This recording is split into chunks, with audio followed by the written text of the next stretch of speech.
There was a period in my life where I had to live with 3 roommates in an apartment. This apartment was a community, with tons of buildings and a pool for everyone to use. It was very nice from the outside, but the landlords and services were terrible, like refusing to fix our air conditioning in the middle of summer. But that's another story. About a week or so after we moved in, October 2016, my roommates, Jeff, Kylie and Kristen, and I, returned from the store after light grocery shopping. We met a strange individual, an older man in his 40s, wearing sweatpants all the way up to his chest. He was obviously mentally challenged, so we were nothing but nice to him, greeted him, and stated our names. After all of us but Kylie returned to the apartment to put our groceries away, she decides to invite him in for some soda and a chat. I've always been very socially awkward and a bit of an introvert, so I avoided talking to new people and did my own thing. A couple of days pass and we get a knock on the door. It's the man again. We didn't mind too much.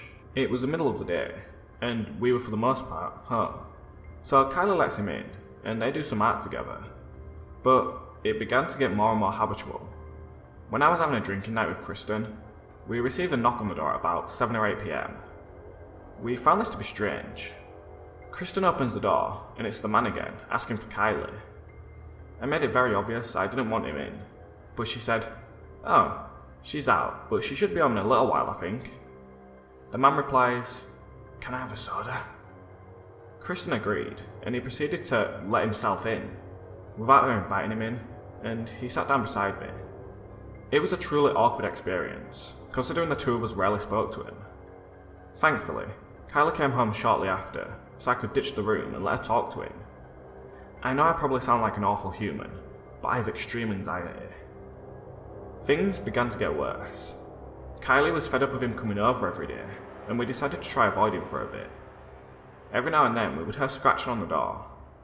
We just simply turned off the lights and stayed quiet until it stopped.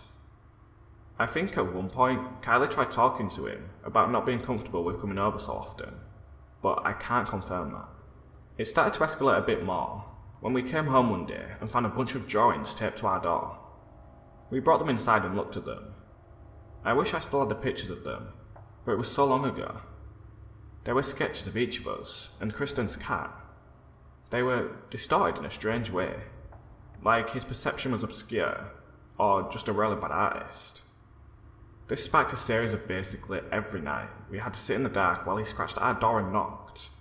We would keep weapons nearby just in case, because you never know what someone's capable of. The door was always locked, but I don't recall him ever trying anything more than just scratching. We decided to take some action, and we called our landlord's office about it. They said they couldn't do anything about it, and we had to call the police. We didn't want to call the police, because we were certain this man had some sort of disability, so we did the only thing we could think of. We ghosted him. The next thing we found on our door was a sign language booklet. It was filled with scratchy notes written in pen, words crossed out and written over, multiple languages and poems. We kept the evidence in a cabinet just in case we decided later to report it. Some months went by over the course of this happening. It was the midst of winter and we received our final gift from our strange friend. A letter. I can't recount exactly what it said, but it was something along the lines of, "Why have you all stopped talking to me? Do you not want to be friends anymore? I am very angry with you." It was sprawled out over 2 paragraphs. I remember we felt a level of fear and discomfort with this letter, so we continued to ghost until he eventually stopped. I ended up moving out before the next autumn. My roommates were a little too party animal for me. I hope to this strange man that we don't meet again. It was this past Halloween, and I went out to this mall with some friends after school. We were a group of 8 senior guys, but we decided to go trick-or-treating for the last time before it became questionable. Hell, it's even more questionable now, seeing 6-foot guys walking around in pirate costumes. But hey, we might as well have some fun, right? We went into the mall to find it empty for a bit, and sooner, the mall got more and more full with mums and their kids trick-or-treating in the different stores. Before we left, we all got a quick bite to eat from the food court before we went trick-or-treating. Our plan of going about Halloween was not traditional though. In a nutshell, we would be in my friend's car and we would be driving up and down the neighbourhoods with the take-one bowls and dumping them in our pillowcases or trash bags. Before we left, we were on our way to the exit when I had the massive urge to take a shit. After all, I ate some tacos from Taco Bell, and I don't know how I didn't expect this coming. I told them to go ahead and that I'd catch up to them. I was starting to sweat from the urge to go, and I went pretty deep into the mall to find a restroom, finding the sign saying restrooms in a long white hallway. Now, without thinking, I ran into the first restroom I saw and went straight to the stalls. I can remember feeling relief as I went and sat down, ready to do my business. Right before I was about to, however, I heard this old raspy voice. "Son, I think you're in the wrong restroom." I froze and I let out some choked, "What?" The old and raspy voice showed who he was as he bent down to tell me, "You're in the girls' restroom, son." He let out some sort of twisted giggle or cackle. I can't remember his face clearly. Old and wrinkled, white tannish skin, white hair with round framed glasses that made his psychotic eyes huge. I was frozen. No, in complete shock and horror, as I sat there looking at this man who was in the girls' restroom for God knows why. We both stared into each other for God knows how long. The old man broke the awkward silence by saying, "You know what? I'm gonna pay you a visit." He had this long, ear-to-ear grin with only his lips, and was beginning to cackle more, showing his brown and rotten teeth. At that moment, I knew it was time to get the fuck out of there. All I can remember before I took off was seeing him starting to crawl under the stall to me. I sat up, not even zipping my pants or putting on my belt, just pulling them up and ran. I dashed out of there as fast as I could, looking like I had just shit my pants. As I was running out of the hallway, I looked back and saw the old man sprint walking out. He was about 6'3" and wearing an olive khaki jacket with black stained pants and construction boots. I kept booking it all the way until I was out of that mall. I see my friends in their car waiting for me. I ran up to my friend Fox's car, and I was shaking as I was putting my seatbelt on. He asked me what was wrong. I told him in a stern voice to start the car. My friend Skylar was next to me, asking me why, but I cut him off and raised my voice higher. "Fox, we've got to go, now!" Fox started the car and signalled the rest of our group to follow. We drove out of there, and I didn't bother looking back.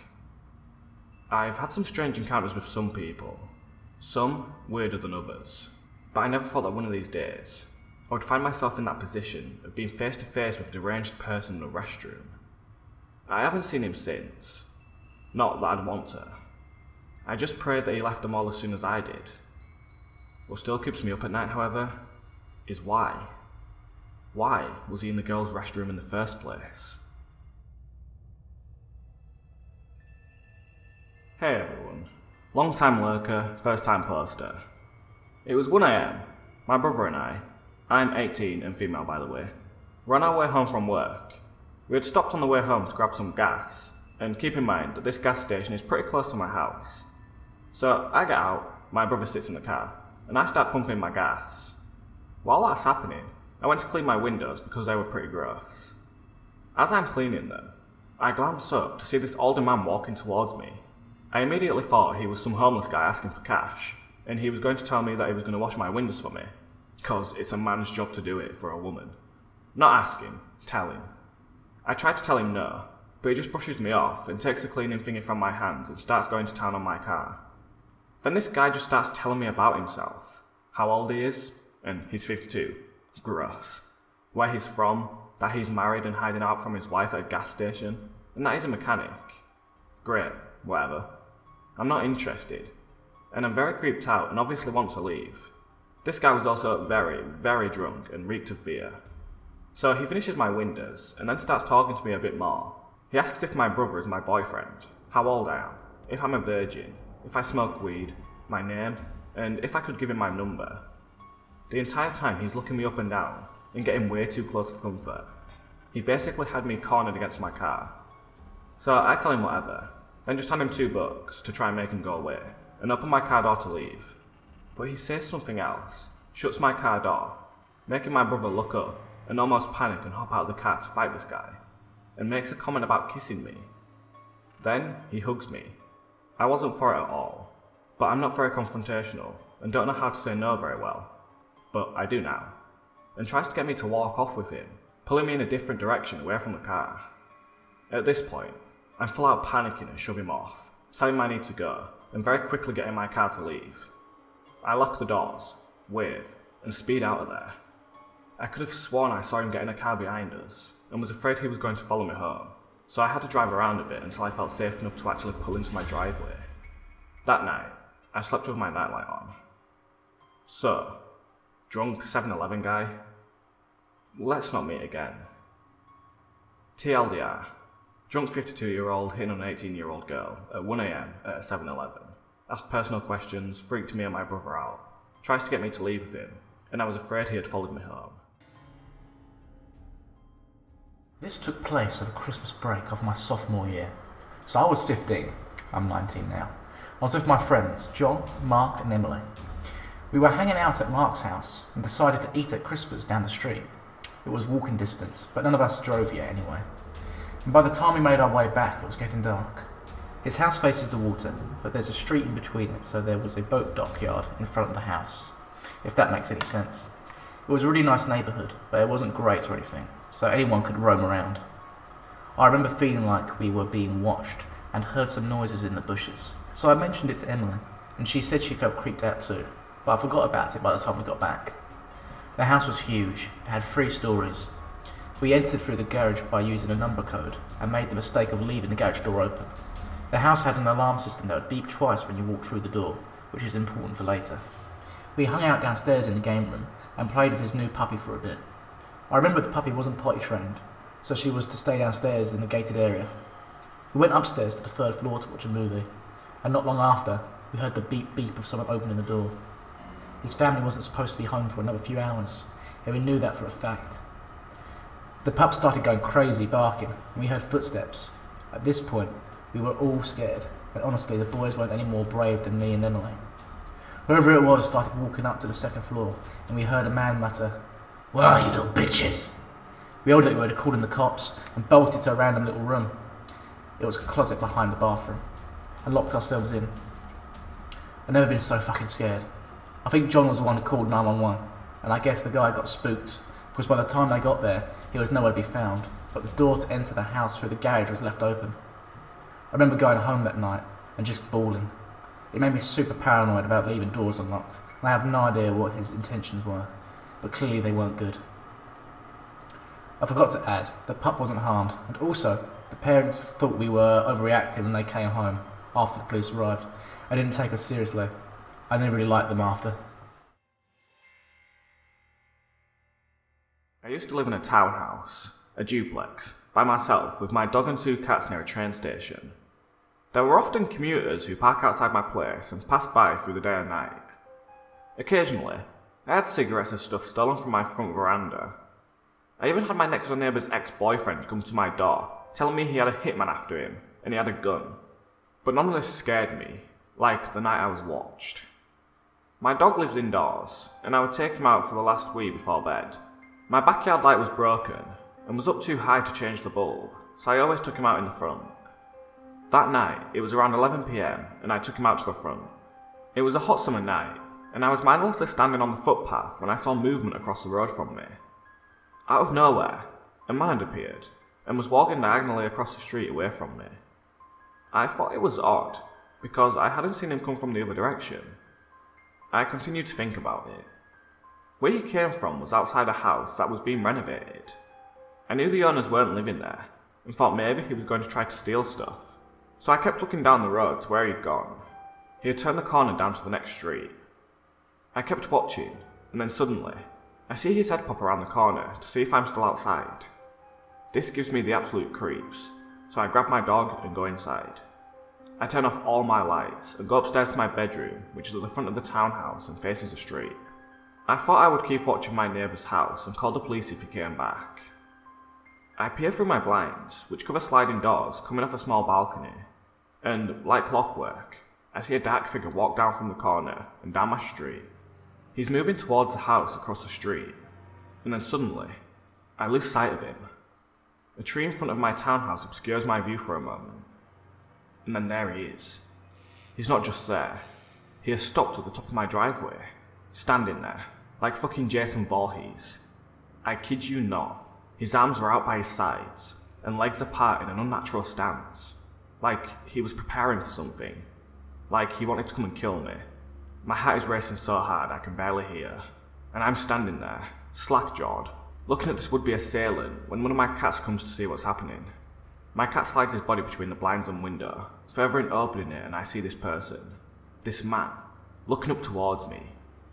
I'm thinking, surely he sees me. If he does, this doesn't stop him.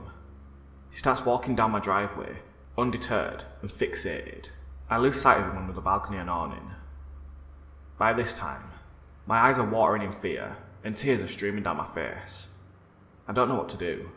I go and sit on my bed. I pick up my mobile and dial my dad, who lives a suburb away. He answers.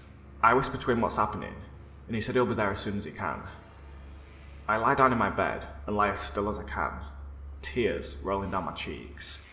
Pure fear. Not knowing what this man was doing downstairs and if he could get in. What if I hadn't locked the doors? And then it dawned on me. Why am I lying here in the dark crying? Turn the light on.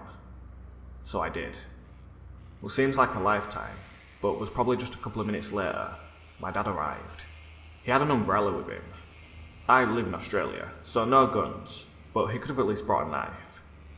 I stayed on the phone with Dad while he searched outside for the man. The man was gone. Maybe me turning on the light scared him. I called the police, who said I should have called sooner. Of course I should have. I don't know why I didn't. They came out with a sniffer dog and didn't find him either. I don't know what he wanted, but for a good year after that, I was so scared living there. I'm still a scaredy cat, but reading other stories made me realise that I'm not alone, and we can all learn from these experiences, so we, or I, know what to do if something scary happens. This happened a month or two ago, sometime before Thanksgiving. I was at Walmart, trying to get a hold of someone for a job application. I know, Walmart was probably a horrid place to work, but I was desperate. Anyway, as I was sitting there, right next to the customer service, a middle-aged man on one of the Walmart mobility scooters pulled up, angled in a way that basically had me pinned there.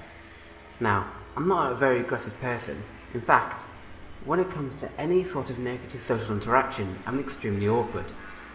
I look at him and ask, "Can I help you, sir?" in my old retail voice. He sort of just stares for a bit and says, "I've a favour to ask, girlie." I was used to being called girlie, much to my own displeasure. Mostly because, 1, look younger than I am, and 2, I'm a girl, but I still hated it. He then pulls out his phone and tells me he doesn't have a Gmail for his phone and wanted me to log in with my account, since he could not get in. Furthermore, he claims he purchased his phone at the Walmart a week prior and they refused to give him a refund. At this point, all the red flags are going off in my mind, because that's a major thing to ask for. I tell him no and he gets this look in his eye and firmly asks, "Why not?" I tell him I'm not comfortable with giving that information. Then he frowns, pulls out his wallet and asks, "Well then, can you buy me a new one?" I am so taken aback that I just exclaim, "No!" before scurrying through the tiny space I had between him and the bench, leaving the Walmart, and heading for the local grocery chain store nearby. Job hunting wasn't going to do itself.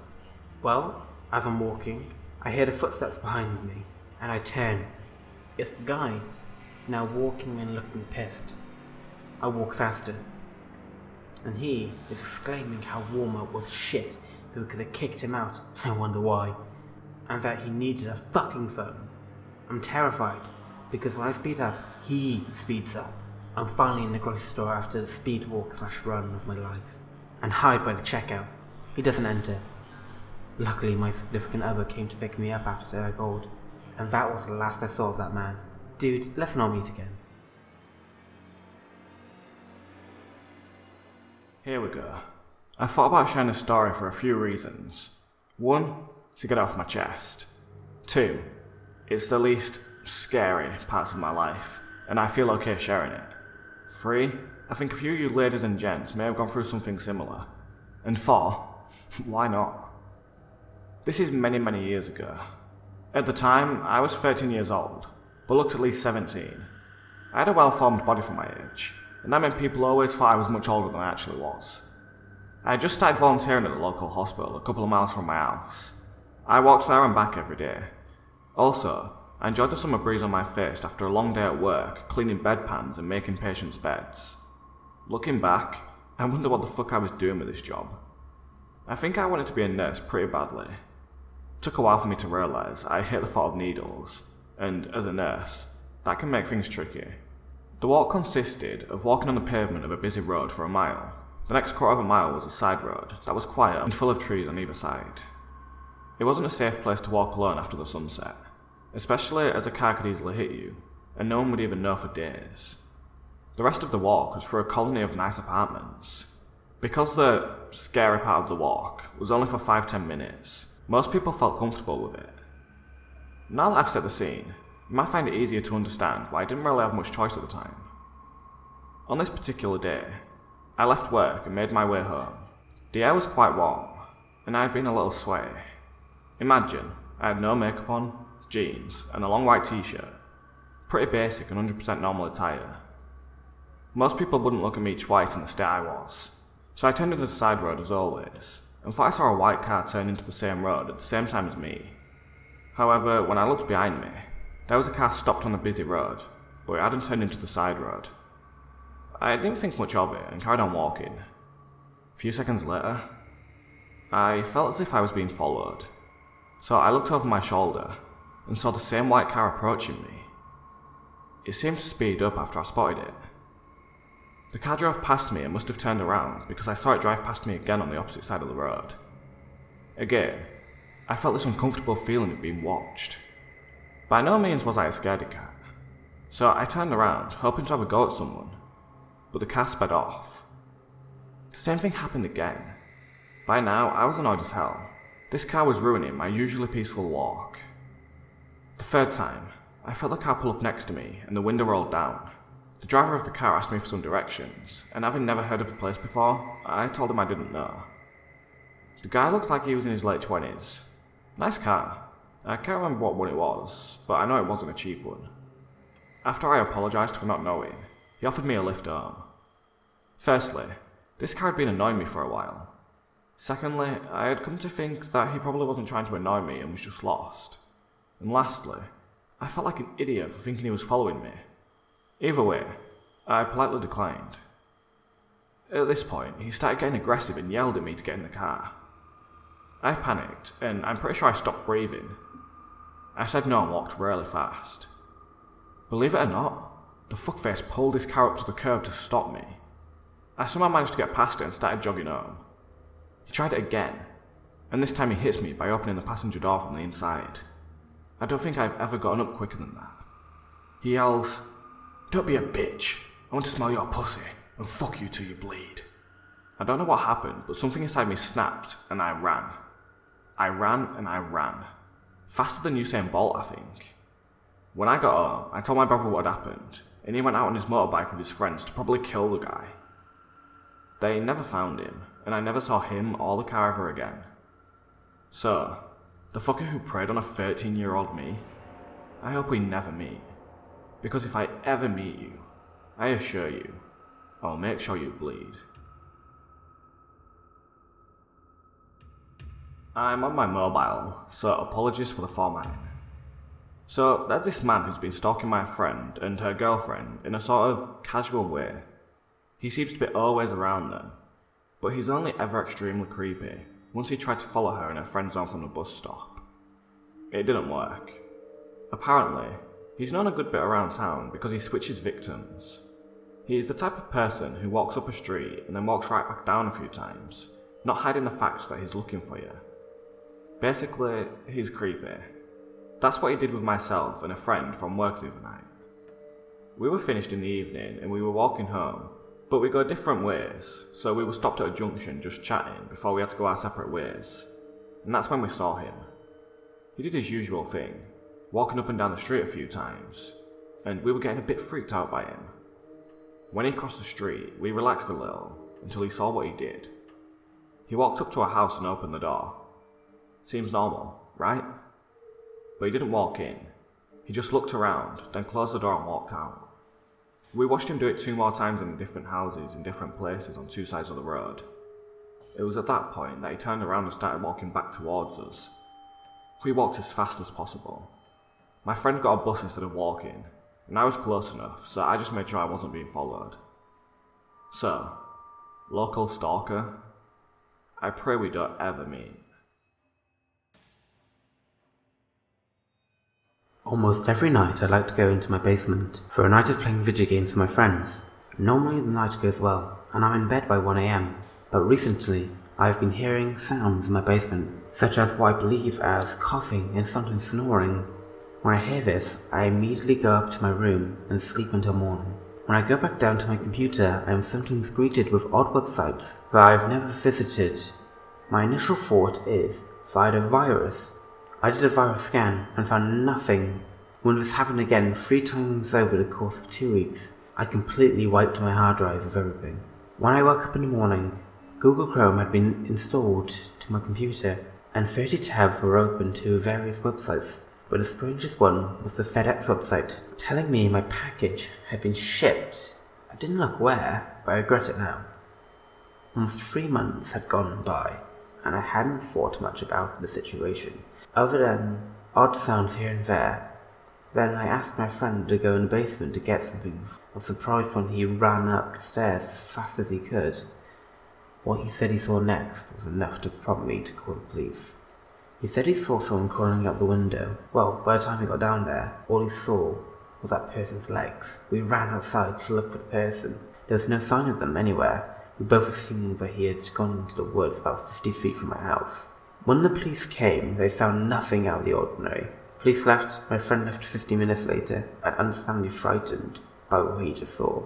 For the next 2 months, I still heard these sounds and experienced scary and strange occurrences, like my downstairs shower being wet when nobody had used it beforehand. And one day, they all stopped. I had a note on my desk written in Sharpie where it said, "Thanks for the stay." And that was the end of the situation. For the longest time, I thought the note was part of an elaborate prank, but now I'm not so sure. With all of the other stuff that happened between all that and the fact that my family had been asleep during all these encounters to this day, I still have no idea who that person is, and I don't really care to find out. Hey there.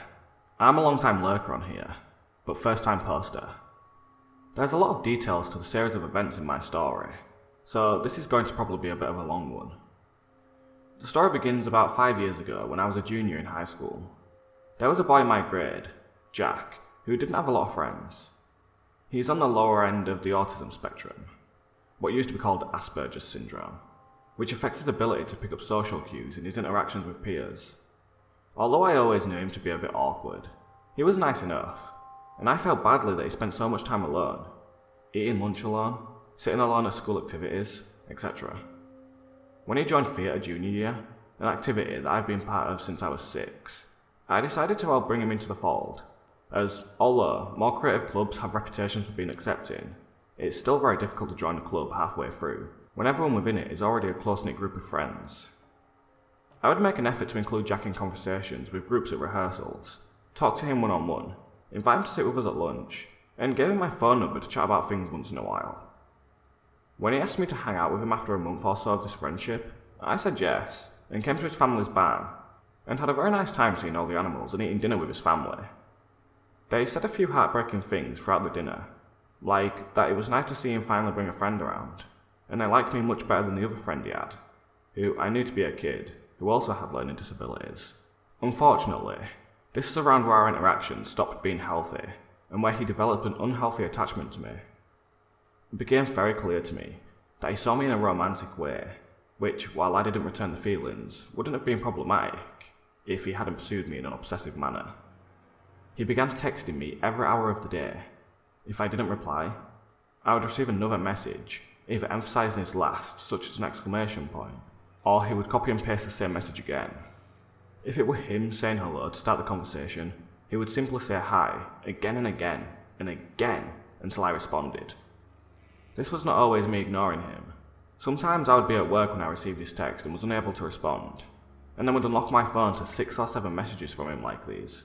Additionally, if I did talk to him, he began pouring out very deep thoughts to me about depression and having considered suicide in the past. While I'm a very compassionate person who will do anything to help others, this worried me for multiple reasons.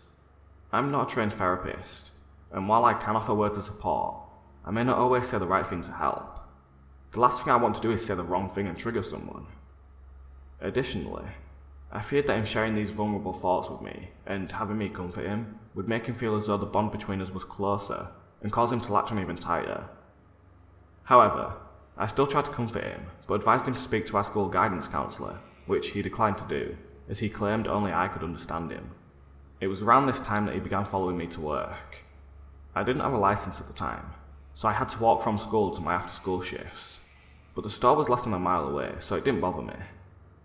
Jack would find me at my locker and start talking to me on the walk to the front door of the building, where I would say, "Okay, bye, I have to go to work."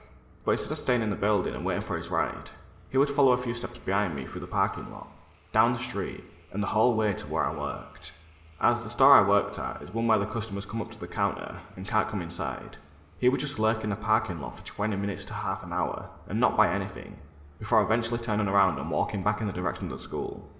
My manager and I were both very disturbed by this whenever it happened, and I would hide in the back or clean until he left. Then the performance of our musical came, and the creep factor ramped up a bit. He was still constantly texting me, but at this point I was going through a lot of mental health issues of my own, anorexia, depression, anxiety, and I didn't really have the patience to deal with his constant hounding. I replied every few days or so, but wouldn't engage in more than casual conversation. However, he began constantly commenting on everything I posted on Instagram or Facebook, and responding to every single tweet. In person, he also followed me around constantly during our Tech Week rehearsals. More than once, he attempted to come into the girls' dressing room, and made several suggestive comments about my body, and specifically my breasts, to my face during that week.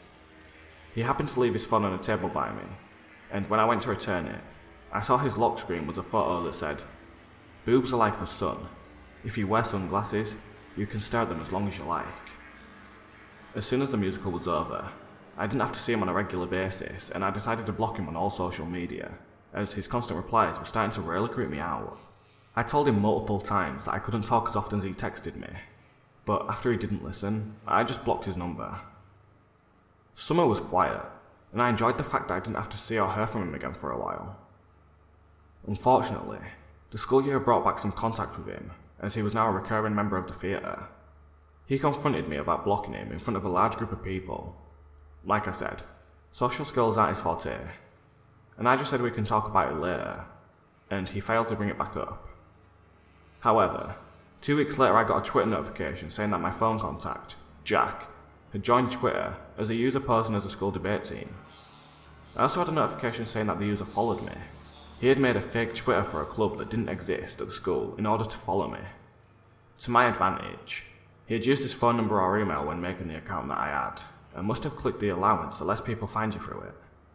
I was therefore able to quickly block him, and told my close friends to do the same, as they often wrote tweets about me, or retweeted me. For the most part, my senior year otherwise went by quietly, except for an incident where he parked next to me and almost hit my car, because he cut the wheel too soon. I'm pretty sure it was just because he's a bad driver, but I've always had a tinge of doubt in my mind.